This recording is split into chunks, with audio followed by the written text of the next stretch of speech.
शहर में खोजनी बजरिया बजरिया कतही बलम जना आवेले नजरिया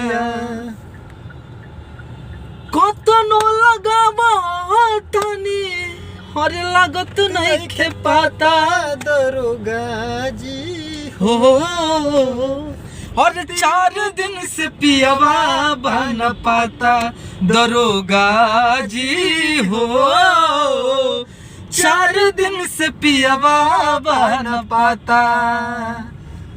अरे और लिखना रिपोर्ट रहुआ सोचे बिचारी अपना बलम जी के कैसे बिसारी लागता भूला के गईले असैया काला काता दरोगा जी हो अरे लागता भूलैले काला काता।